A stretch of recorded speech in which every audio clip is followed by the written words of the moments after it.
चलिए दोस्तों, तो यहाँ पे हिंदी के कुछ प्रश्नों को लेकर आए हैं और एक प्रश्न बहुत ही महत्वपूर्ण है। यानी कि ये क्वेश्चन एग्ज़ाम के पॉइंट ऑफ व्यू से बहुत ही महत्वपूर्ण है, जो कि 12th क्लास के लिए है।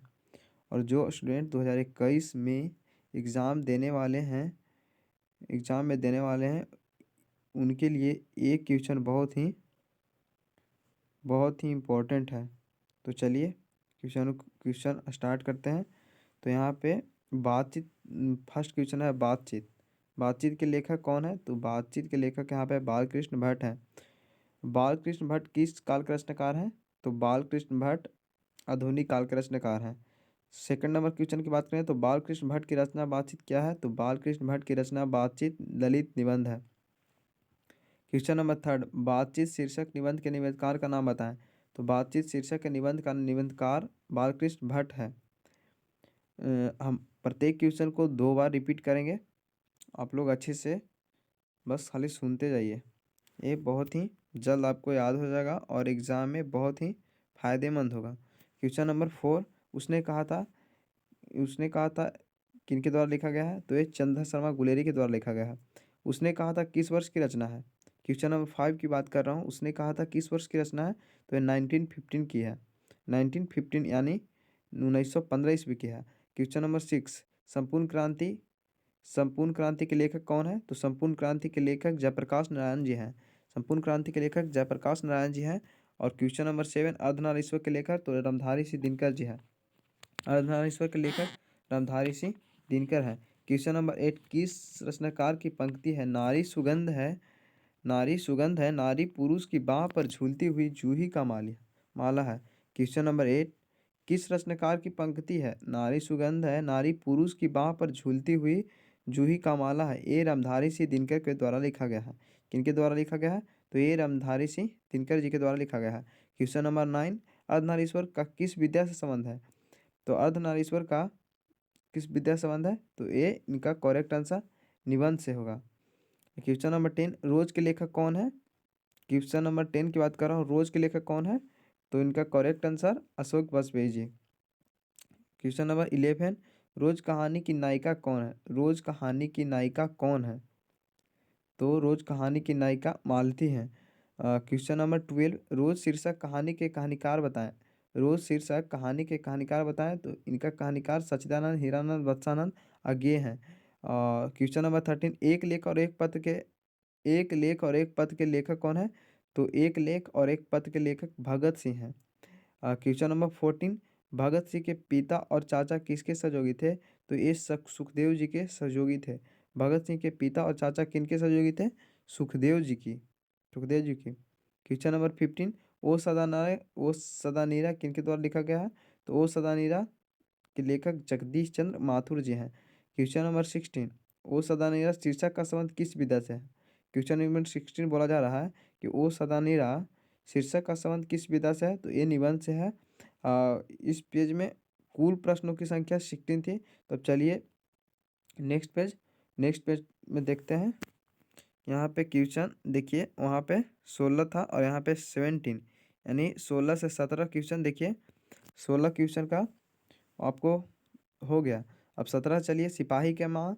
17 नंबर क्वेश्चन है कि सिपाही के माँ के लेखक कौन है? तो इनका सिपाही की माँ के लेखक मोहन राकेश जी हैं।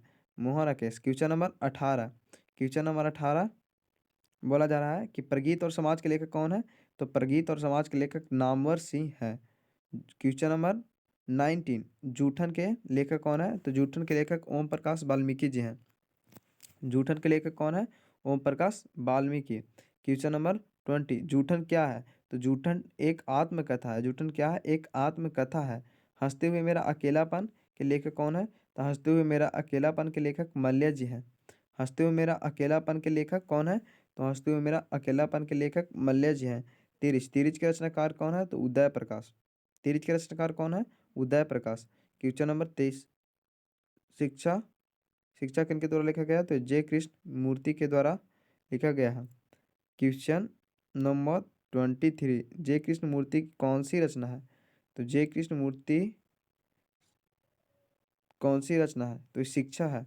जे कृष्णमूर्ति की कौन सी रचना है? तो शिक्षा है। Question number 25, कड़वक। कड़वक किनके द्वारा लिखा गया है? तो मलिक मोहम्मद जायसी के द्वारा लिखा गया है। कड़वक किनके द्वारा लिखा गया है? मलिक मोहम्मद जायसी के द्वारा लिखा गया है।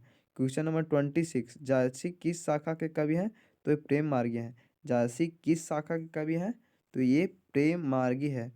और बोला जा रहा है क्वेश्चन नंबर 27, प्रेम के पीर के कवि कौन है? तो ये प्रेम के पीर के कवि जायसी जी हैं। प्रेम के पीर के कवि किन्हें बोला जाता है? जायसी जी को। कड़वक शीर्षक कविता किसने लिखी है? तो कड़वक शीर्षक कविता मलिक मोहम्मद जायसी के द्वारा लिखा गया है। ये किनके द्वारा लिखा गया है? मलिक मोहम्मद जायसी। कौन सा? कड़वक शीर्षक कविता किसने लिखी है? तो मलिक मोहम्मद जायसी ने। क्वेश्चन नंबर 29, पद किनके द्वारा लिखा गया है? तो पद सूरदास के द्वारा लिखा गया है। पद किनके द्वारा लिखा गया? पद जो है सूरदास के द्वारा लिखा गया है। क्वेश्चन नंबर, तो चलिए 30, क्वेश्चन नंबर 30 देखते हैं। 30 में क्या लिखा गया है? सूरदास किस भाषा के कवि थे? तो सूरदास जी ब्रज भाषा के कवि थे। सूरदास किस भाषा के कवि थे? तो सूरदास ब्रज भाषा के कवि थे। क्वेश्चन नंबर 31, पद किनके द्वारा लिखा गया?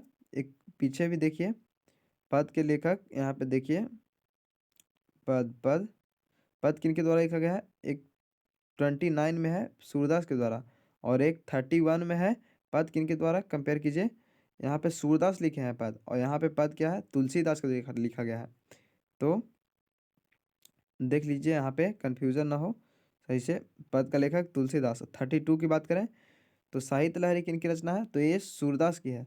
साहित्य लहरी किनकी रचना है? सूरदास की है। 33 क्वेश्चन क्या है?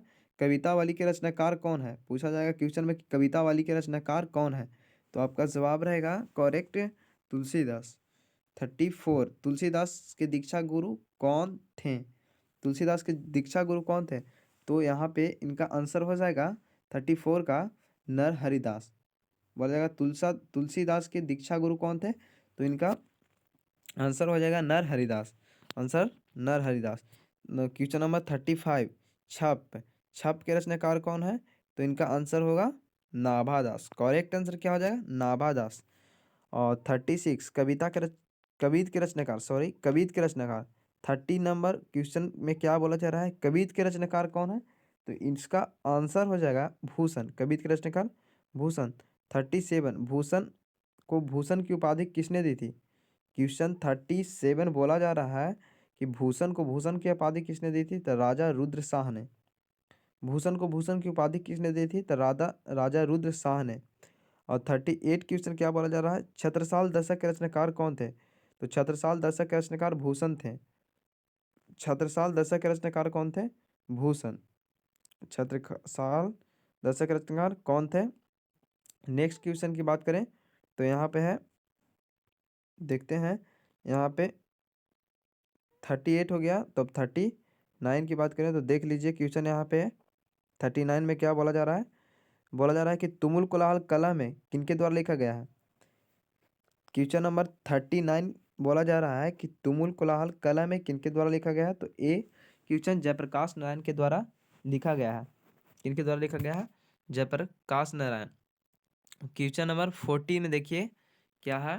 क्वेश्चन नंबर 40 में पुत्र वियोग। पुत्र वियोग किनके द्वारा लिखा गया है? तो इनका करेक्ट आंसर होगा सुभद्रा कुमारी चौहान। पुत्र वियोग किनके द्वारा लिखा गया है? सुभद्रा कुमारी चौहान। क्वेश्चन नंबर 41, उषा किनके द्वारा लिखा गया है? क्वेश्चन नंबर 41, उषा किनके द्वारा लिखा गया है?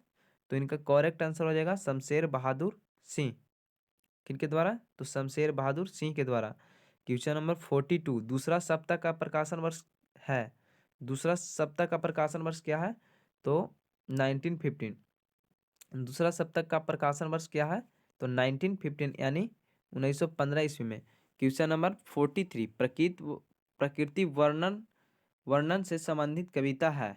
क्वेश्चन नंबर 43 बोला जा रहा है प्रकृति वर्णन से संबंधित कविता क्या है? तो उषा। करेक्ट आंसर क्या होगा? उषा। और क्वेश्चन नंबर 44, जन जन का चेहरा एक किनके द्वारा लिखा गया है? तो गजानन माधव मुक्ति बोध। किनके द्वारा? गजानन माधव मुक्ति बोध के द्वारा लिखा गया है।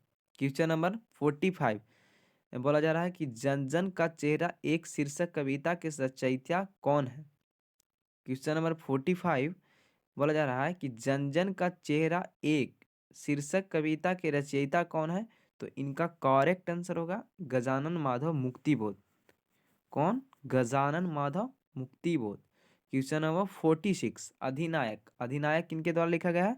तो ये रघुवीर सहाय जी के द्वारा लिखा गया है। क्वेश्चन नंबर 47, प्यारे नन्हे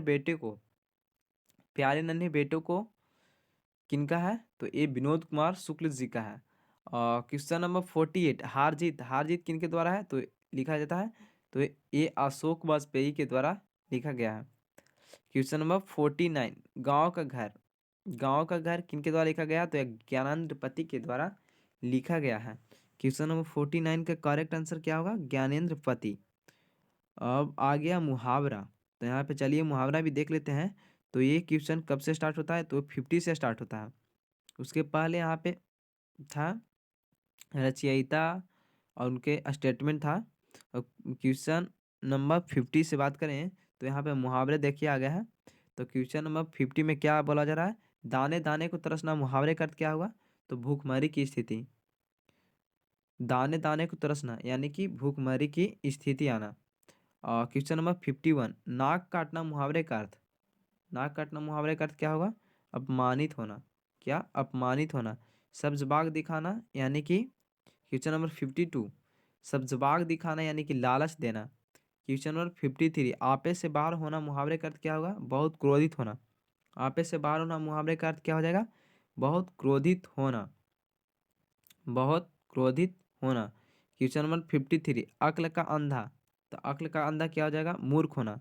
क्वेश्चन नंबर 54, अक्ल का अंधा। क्वेश्चन बोला जा रहा है कि अक्ल का अंधा होना यानी कि मूर्ख होना, मूर्ख व्यक्ति। और क्वेश्चन नंबर 55, खून पसीना एक करना। मुहावरा है कि खून पसीना एक करना यानी कि बहुत परिश्रम करना। कोई व्यक्ति बोलता है खून पसीना एक कर रहे हो यानी कि वो बहुत ही आजकल परिश्रम कर रहा है। क्वेश्चन नंबर 56, ईंट से ईंट बजाना यानी ईंट से ईंट बजाना। मुहावरे का सही अर्थ विनाश करना। क्या? विनाश करना। 57, अपने पैरों पे खड़ा होना। मुहावरे का सही अर्थ स्वावलंबी होना। स्वावलंबी होना। क्वेश्चन नंबर 58, आसमान टूटना। मुहावरे का अर्थ क्या हो जाएगा? तो इनका हो जाएगा अचानक मुसीबत आना। क्या? अचानक मुसीबत आना। 59, क्वेश्चन नंबर 59, घाट घाट का पानी पीना। मुहावरे का अर्थ क्या हो जाएगा? बहुत अनुभवी होना। घाट घाट का पानी पीना, बहुत अनुभवी होना। क्वेश्चन नंबर 60, त्राही त्राही करना। मुहावरे का अर्थ क्या हो जाएगा? तो त्राही त्राही करना मुहावरे का अर्थ बहुत दुखी। त्राही त्राही करना मुहावरे का अर्थ बहुत दुखी। गाल बजाना मुहावरे का अर्थ डींग हाँकना। गाल बजाना मुहावरे का अर्थ डींग हाँकना। क्या हो जाएगा? डींग हाँकना। क्वेश्चन नंबर 63, खिल्ली उड़ाना। मुहावरे का अर्थ व्यंग करना। खिल्ली खिल्ली उड़ाना मुहावरे का अर्थ क्या हो जाएगा? व्यंग करना। खिल्ली उड़ाना मुहावरे का अर्थ क्या हो जाएगा? व्यंग करना। क्वेश्चन नंबर 63, आंटी मारना। आंटी मारना यानी कि चाल चलना। खरा 60 नंबर 4, खरा का विलोम। खरा का विलोम क्या हो जाएगा? खोटा। 64 तक हो गया। इसके बाद चलते हैं 65।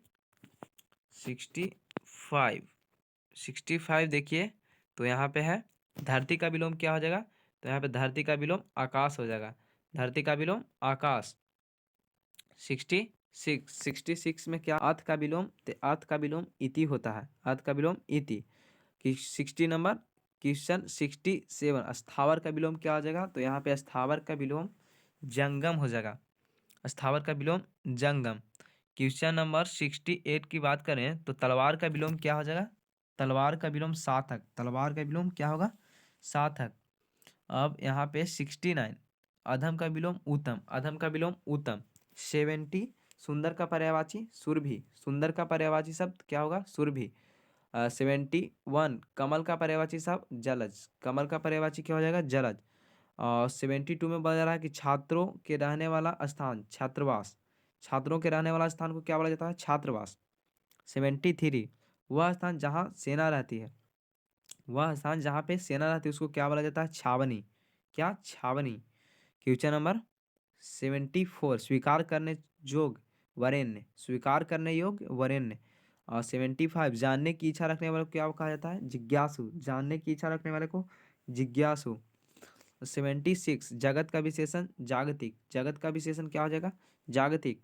77 की बात करूं तो स्वर्ण का विशेषण स्वर्णिम, स्वर्ण का विशेषण स्वर्णिम। 78 सदाचार का सदा सदाचार का संधि विच्छेद के क्या होगा? तो सत जोड़ आचार, सत जोड़ आचार। वार्तालाप का वार्ता जोड़ आलाप, वार्तालाप का संधि विच्छेद वार्ता जोड़ आलाप।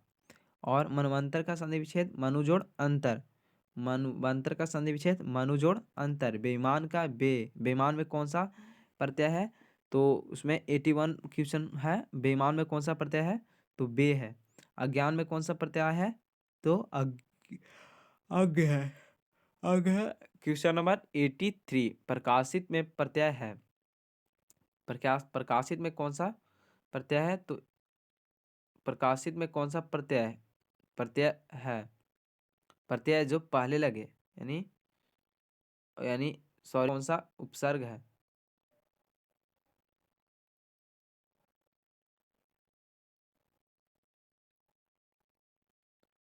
प्रकाशित में कौन सा प्रत्यय है? तो यहाँ पे ईत है, ईत है। बड़पन में प्रत्यय अपन, बड़पन में प्रत्यय अपन। क्वेश्चन नंबर 85 जैसा काम वैसा परिणाम किस लेखक के द्वारा रचित प्रहसन है? तो ये बालकृष्ण भट्ट के द्वारा लिखा गया है। बालकृष्ण भट्ट के पिता का नाम क्या था? तो बालकृष्ण भट्ट के पिता का नाम क्या था? तो ये बेनी भट्ट था। बालकृष्ण भट्ट के पिता का नाम क्या था? बेनी भट्ट। क्वेश्चन नंबर 87 दमयंती स्वयंवर किस लेखक की रचना है? तो यहाँ पे क्वेश्चन नंबर 87 दमयंती स्वयंवर किस लेखक की रचना है? तो दमयंती स्वयंवर बालकृष्ण भट्ट के द्वारा लिखा गया है। बालकृष्ण भट्ट का जन्म जन्म कब हुआ था? तो बालकृष्ण भट्ट का जन्म 23 जून 1844 ईस्वी को हुआ था। Question number 89 art of convention कहाँ के लोगों में सर्वाधिक प्रचलित है? तो आर्ट ऑफ कन्वेंशन यूरोप के लोगों में सर्वाधिक प्रचलित है।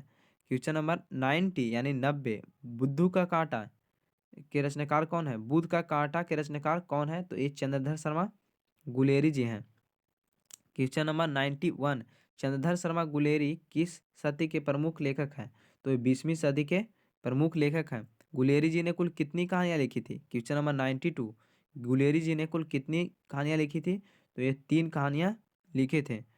क्वेश्चन नंबर 93 उसने कहा था कहानी का नायक कौन है? तो उसने कहा था कहानी का नायक लहना सिंह है। 94 गुलेरी जी की रचना नहीं है। गुलेरी जी की रचना कौन सी नहीं है? तो सुखमय जीवन गुलेरी जी की रचना नहीं है। उसने कहा था कहानी किस शहर का चित्रण करता है? तो उसने कहा था कहानी अमृतसर शहर का चित्रण करता है। यहाँ पे अब क्वेश्चन नंबर 96 यानी 96 से चलते हैं। जर्मन लेफ्टन को किसने मार गिराया था? तो जर्मन लेफ्टन को लहना सिंह ने मार गिराया था। उसने कहा 97 उसने कहा था किस प्रकार की रचना है? तो कर्म प्रधान है। उसने कहा था किस प्रकार की रचना है? कर्म प्रधान। क्वेश्चन नंबर 98 जयप्रकाश नारायण के बचपन का नाम क्या था? तो जयप्रकाश नारायण के बचपन का नाम बाउल था। 99 जयप्रकाश नारायण को किसका दलाल कहा गया है? तो जयप्रकाश नारायण को अमेरिका का दलाल कहा गया है। जयप्रकाश नारायण को किनका दलाल कहा गया है? जयप्रकाश नारायण को अमेरिका का दलाल कहा गया है। Question number 100 restriction of Indian polity किनकी रचना है? रिस्ट्रिक्शन ऑफ इंडियन पॉलिटी किनकी रचना है? तो ये जयप्रकाश नारायण की रचना है। रिस्ट्रिक्शन ऑफ इंडिया किनकी किनकी रचना है? तो ये जयप्रकाश नारायण की रचना है। जयप्रकाश नारायण ने किस साल किस साल छात्र आंदोलन का नेतृत्व किया था? जयप्रकाश नारायण ने किस साल छात्र आंदोलन का नेतृत्व किया था? तो 1974 ईस्वी में किए थे। जयप्रकाश नारायण ने किस साल छात्र आंदोलन का नेतृत्व किए थे? तो ये 1974 ईस्वी में किए थे। क्वेश्चन नंबर 102 की बात करें तो जयप्रकाश नारायण का जन्म कहाँ हुआ था? जयप्रकाश नारायण का जन्म सिताब दियारा में हुआ था। जयप्रकाश नारायण का जन्म सिताब दियारा में। क्वेश्चन नंबर 103 दिनकर जी को कौन सा पुरस्कार दिया गया था? दिनकर जी को पद्म विभूषण से विभूषित किया गया था। कौन सा? पद्म विभूषण से। क्वेश्चन नंबर 104 अर्धनारीश्वर का किस विद्या से संबंध है? तो ये एकांकी से है। क्वेश्चन नंबर 104 क्या बोला जा रहा है? अर्धनारीश्वर का किस विद्या से संबंध है? तो अर्धनारीश्वर का एकांकी से संबंध है। दिनकर जी की कौन दिनकर जी की भारतीय ज्ञानपीठ पुरस्कार से सम्मानित रचना है। क्वेश्चन नंबर 105 बोला जा रहा है कि दिनकर जी की क्वेश्चन नंबर 105 लिखा हुआ है कि दिनकर जी की भारतीय ज्ञानपीठ पुरस्कार से सम्मानित रचना है, तो ये उर्वशी है। इनका करेक्ट आंसर उर्वशी होगा। क्वेश्चन नंबर 106 युद्ध और शांति की समस्या पर लिखी गई काव्य कृति है। क्वेश्चन नंबर 106 युद्ध और शांति की समस्या पर लिखी गई काव्य कृति है, तो ये कुरुक्षेत्र है। युद्ध और शांति की समस्या पर लिखी गई काव्य कृति है, तो ये कुरुक्षेत्र है। क्वेश्चन नंबर 107, क्वेश्चन नंबर 107 क्या है? अर्धनारीश्वर कल्पित रूप है, तो शिव और पार्वती का। अर्धनारीश्वर कल्पित रूप क्या है? शिव और पार्वती का। क्वेश्चन नंबर 108 तार सप्तक का संपादक कौन है? तो तार सप्तक का संपादक अज्ञेय जी हैं। तार सप्तक का संपादक कौन है? तो ये इनका अज्ञेय जी हैं। क्वेश्चन नंबर 109 ग्रैंगिन किससे संबंधित है? तो ग्रैंगिन बीमारी से संबंधित है। ग्रैंगिन किससे संबंधित है? तो ग्रैंगिन बीमारी से संबंधित है। क्वेश्चन नंबर 110 अज्ञेय के पिता का नाम। अज्ञेय के पिता का नाम, तो अज्ञेय के पिताजी का नाम डॉक्टर हीरानंद शास्त्री हैं। Doctor Hiranand Shastri. Question number 111 Shekhar एक जीवनी किस विद्या की कृति है? शेखर एक जीवनी किस विद्या की कृति है? तो ये उपन्यास की कृति है, उपन्यास है। क्वेश्चन नंबर 112 बहुजन संप्रेषण के माध्यम पुस्तक किसने लिखी है? बहुजन संप्रेषण के माध्यम पुस्तक किसने लिखी है? तो जगदीश चंद्र माथुर जी ने। क्वेश्चन नंबर देखते हैं 113 रंगून कहाँ है? तो रंगून बर्मा में है। कहाँ में है? रंगून बर्मा में है। क्वेश्चन नंबर चलिए 114 पे आते हैं। मोहन राकेश रचित नाटक संग्रह है आषाढ़ का एक दिन। क्वेश्चन नंबर क्या बोला जा रहा है? मोहन राकेश रचित नाटक संग्रह है, तो यह है आषाढ़ का एक दिन। क्वेश्चन नंबर 115 है फौजी वहां लड़ने के लिए हैं, वे भाग नहीं सकते, जो फौज छोड़कर भागता है उसे गोली मार दी जाती है। किस कहानी में कहा गया है? तो ये सिपाही के माँ में है। इसका आंसर होगा सिपाही का माँ। क्वेश्चन नंबर 116 तिरिच कहानी का कहानीकार कौन है? तो उदय प्रकाश। तिरिच कहानी का कहानीकार उदय प्रकाश। अरेवा परेवा उदय प्रकाश की कैसी कृति है? तो एक कहानी संग्रह है। अरेवा परेवा उदय प्रकाश की कैसी कृति है? एक कहानी संग्रह है। क्वेश्चन नंबर 118 है जायसी रचित पद्मावत की भाषा क्या है? जायसी रचित पद्मावत की भाषा क्या है? तो ये अवधी है। क्वेश्चन नंबर 119 मलिक मोहम्मद जायसी किस परंपरा के कवि हैं? तो मलिक मोहम्मद जायसी जी जो प्रेरणात्मक काव्य परंपरा है। और क्वेश्चन नंबर 120 पद्मावत किनकी रचना है? तो पद्मावत जायसी की रचना है। क्वेश्चन नंबर 120 है बोला जा रहा है कि पद्मावत किनकी रचना है? तो पद्मावत है जो जायसी की रचना है। क्वेश्चन नंबर 21 है कि कृष्ण भक्ति शाखा के कवि कौन है? तो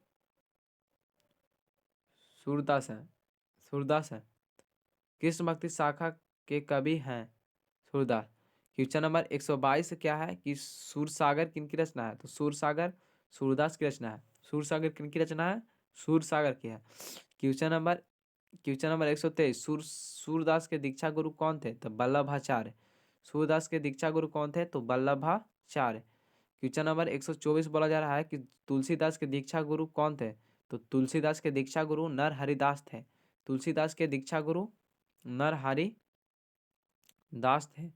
और यहाँ पे नरहरिदास हो गया, तो अब यहाँ पे चलते हैं नरहरिदास।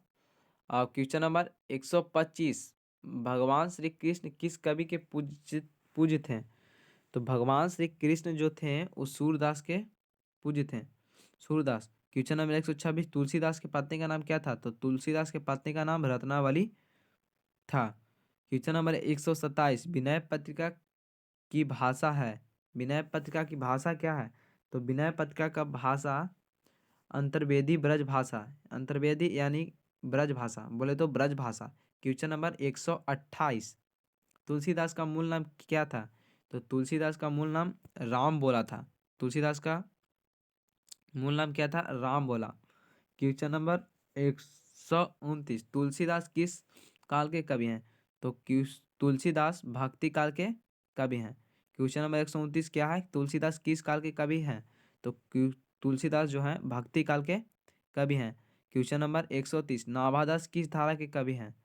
तो क्वेश्चन नंबर बोला जा रहा है 130 यानी 130 नाभादास किस धारा के कवि थे? तो ये सद्गुणोपासक राम भक्त धारा के। क्वेश्चन नंबर 131 शिवाजी के पुत्र का नाम क्या था? तो शिवाजी के पुत्र का नाम साहू जी था।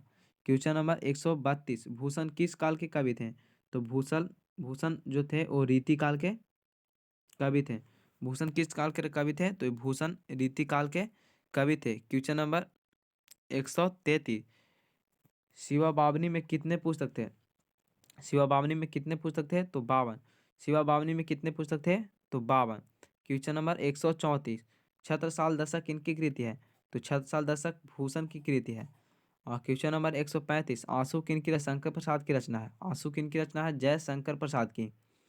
क्वेश्चन नंबर 136 जयशंकर प्रसाद की सफलतम नाट्य कृत है? जयशंकर प्रसाद की सफलतम नाट्य कृत क्या है? ध्रुव स्वामिनी। ध्रुव स्वामिनी।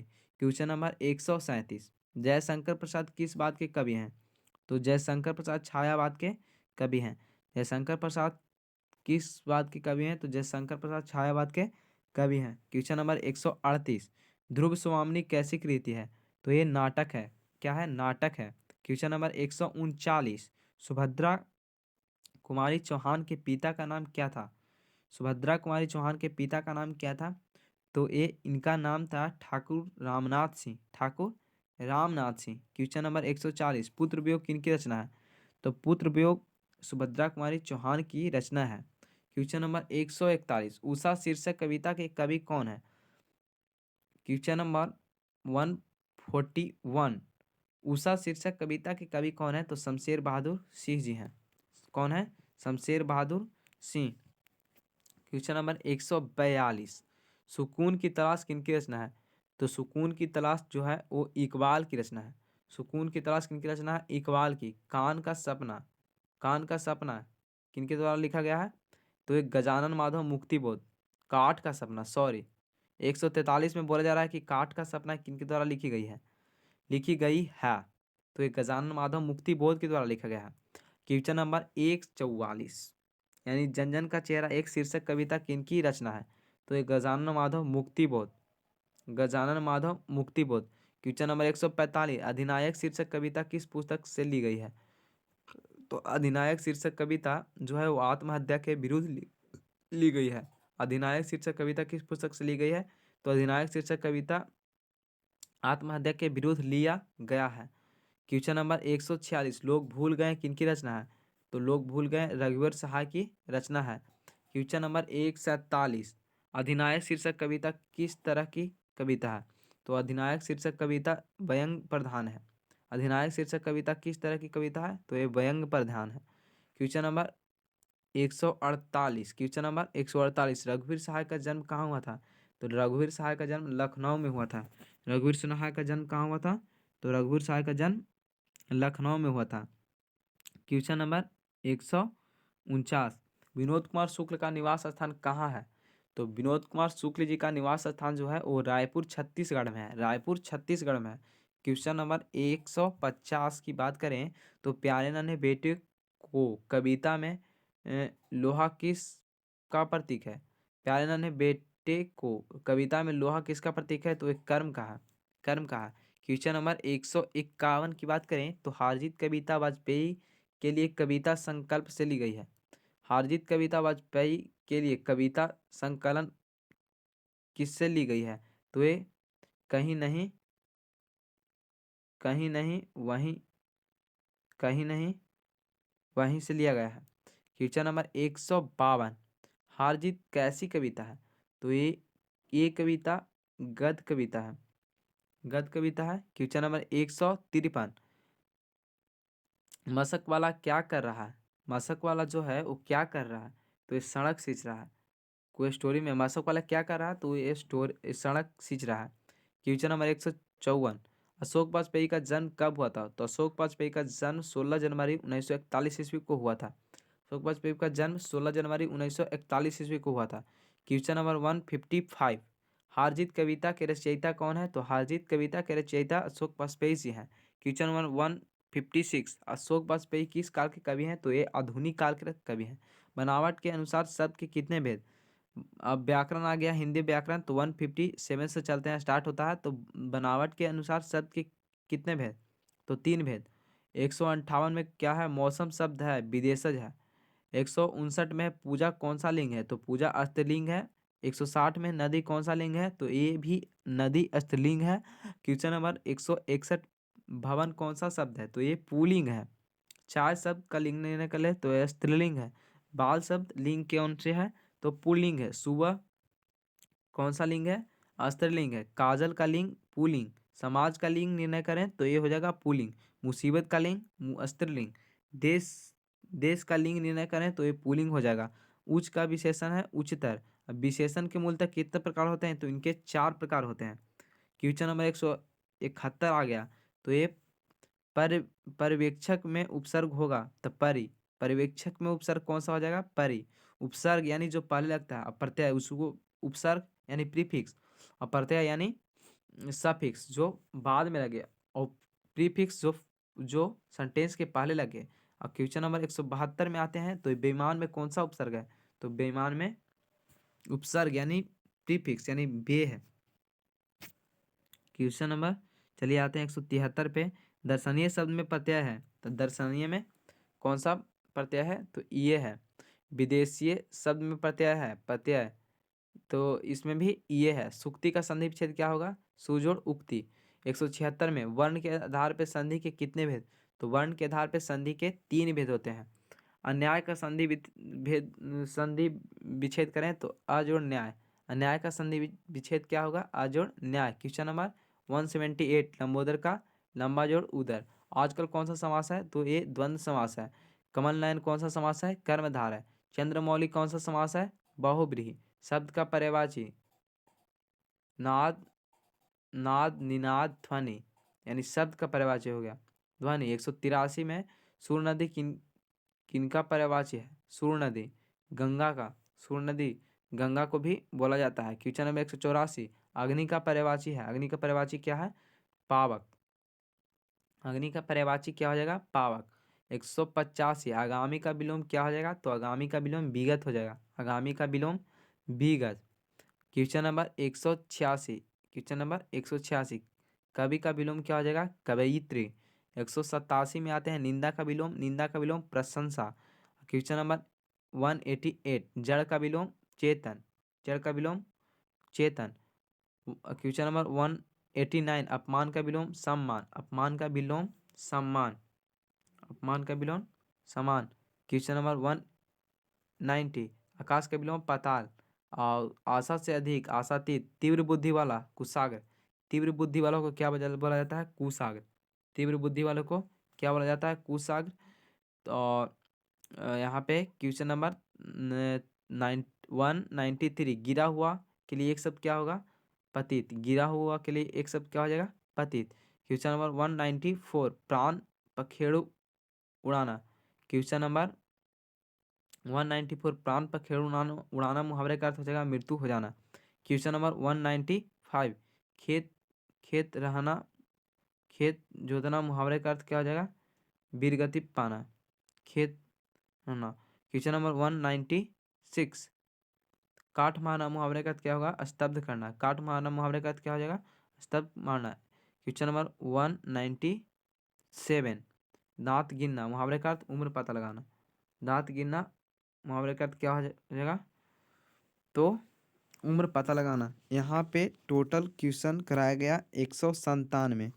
ये बहुत ही वीवीआई है एग्ज़ाम के पॉइंट ऑफ व्यू से। तो चलिए दोस्तों, इसको रिवीजन आप कर लीजिएगा घर पे बैठ के, 1 बार 2 बार जितनी बार हो सके, मैक्सिमम मैक्सिमम 2 से 3 बार देख लीजिएगा, तब आपको कंठस्थ हो जाएगा और एग्ज़ाम में सही ढंग से आप इनका आंसर को करेक्ट और इनकरेक्ट कर पाइएगा।